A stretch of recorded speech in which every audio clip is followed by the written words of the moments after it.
જય શ્રી કૃષ્ણ. તમે ઇડલી સ્ટેન્ડમાં યા તો વાટકીમાં તો એકદમ ઇઝી રીતે આપણે ઓવન વગર બહુ જ મસ્ત કેક બનાવીને રેડી કરી દઈશું. આપણે કસ્ટર્ડ ફ્લેવર આપણે આમાં એડ કરીશું. તો સૌથી પહેલાં આપણે 1 કપ જેટલો મેં દૂધ લીધું છે. દૂધ એ ઠંડુ નથી, રૂમ ટેમ્પરેચરનું જ છે. હવે એની અંદર મેં 1 ચમચી જેટલો લીંબુનો રસ એડ કર્યો છે અને આપણે એને મિક્સ કરી દઈશું. અધરવાઇઝ તમે પહેલાં બટર અને શુગર બંનેને પણ મિક્સ કરી શકો છો અને દહીં એડ કરી શકો છો. તમારે દૂધ અને લીંબુનો રસ નથી એડ કરવો તો અનસોલ્ટેડ તમે બટર લઈ શકો છો, તેલ લઈ શકો છો ફ્લેવર વગરનું, પણ મેં અહીંયા ઘીનો ઉપયોગ કર્યો છે.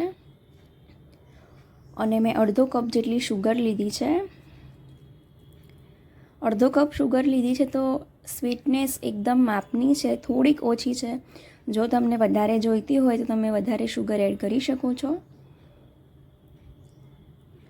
હવે મેં અહીંયા 1 કપ જેટલો મેદો લીધો છે અને 1/4 જેટલો મેં કસ્ટર્ડ પાવડર લીધો છે. તમે તમારા પ્રમાણે વધારે ઓછો કરી શકો છો એને. અને બધી જ વસ્તુને આપણે સારી રીતે મિક્સ કરી દેવાનું છે. અને ફ્લેવર માટે મેં થોડું વેનીલા એસન્સ બી એડ કર્યું છે. કસ્ટર્ડ પાવડર પણ મેં જે આપણે ફ્રૂટ સલાડમાં ઉપયોગ કરીએ છીએ એ જ લીધો છે, વેનીલા ફ્લેવરનો.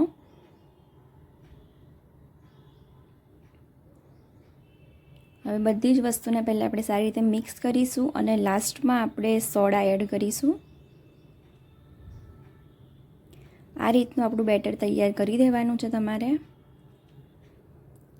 લાસ્ટમાં તમારે બેકિંગ પાવડર મેં 1 ચમચી લીધો છે અને બેકિંગ સોડા મેં 1/4 લીધું છે.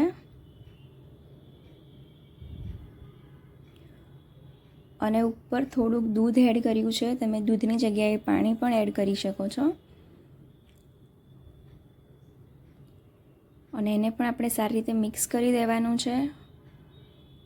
અને મેં અહીંયા તૂટી ફ્રૂટી એડ કરી છે. એની અંદર થોડોક મેં મેદાનો ઉપયોગ કર્યો છે એને કોટ કરવા માટે, અને એ પણ આપણે એની અંદર એડ કરી દઈશું. ઓવર મિક્સ વધારે નથી કરવાનું. અને મતલબ પહેલાંનું જે ઇડલી સ્ટેન્ડ હોય છે એમાં આ રીતની વાટકીઓ આવતી હતી તો મેં એનો ઉપયોગ કર્યો છે. તમે નોર્મલ જે ઘરમાં વાટકી આવે છે એનો ઉપયોગ કરી શકો છો. અદરવાઇઝ જે ઇડલી સ્ટેન્ડમાં જે સ્ટેન્ડ આવે છે એનો ઉપયોગ પણ તમે કરી શકો છો. અદરવાઇઝ કાચના કપ આવે છે એનો ઉપયોગ બી કરી શકો છો. આખે આપણે નથી ભરવાની, મેં અડધાથી પણ ઓછી વાટકી ભરી છે.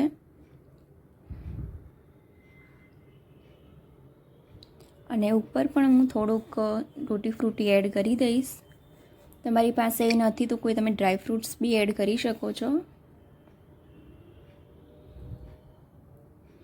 અને મેદાની જગ્યાએ તમે ઘઉંનો લોટ પણ ઉપયોગ કરી શકો છો. એની જગ્યાએ તમે સોજી પણ એડ કરી શકો છો. હવે મેં કઢાઈની અંદર છે ને સ્ટીલની છે અને એની અંદર મેં મીઠું ઓલરેડી એડ કર્યું હતું અને 10 મિનિટ મેં ગેસ ચાલુ જ રાખ્યો હતો. તો આ બાજુ મેં બેક કરવા માટે મૂક્યું છે અને એક બાજુ મેં સ્ટીમ કરવા માટે મૂક્યું છે. આ પાણીની અંદર સ્ટીમ થયેલી છે, એ પણ એકદમ સોફ્ટ જ બની છે. આ રીતની આપણે ચેક કરી લઈએ તો એકદમ ક્લીન જ આવે છે, એકદમ સરસ રીતે બની ગઈ છે અને ઇઝીલી નીકળી પણ જાય છે. આ વાટકીમાં પણ તમને બનાવીને બતાવી દીધી છે, સ્ટીમ કરેલી છે આ. અને જે પેલી છે એ મેં મીઠું એડ કર્યું છે ને બેક કરવા માટે મૂકેલી છે. આ પણ એકદમ સોફ્ટ જ બની છે. હું તમને કટ કરીને બતાવી દઉં.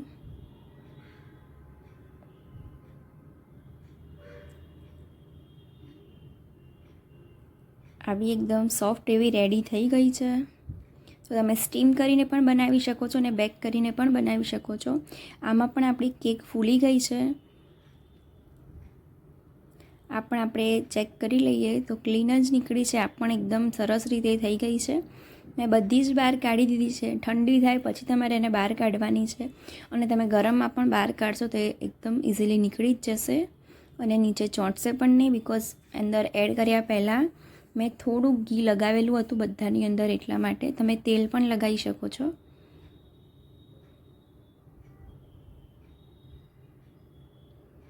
અને તમારે નીચેથી એકદમ બ્રાઉન કલર જોઈએ છે, તમારે 1-2 મિનિટ માટે વધારે કરવાની છે. મેં અહીંયા 15થી 20 મિનિટ માટે બેક કરવા માટે મૂક્યું હતું, તો એકદમ સરસ રીતે બેક થઈ ગઈ છે.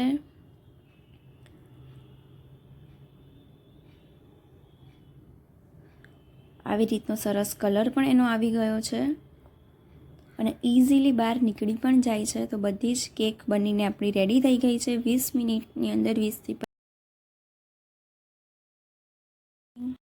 કેક થવા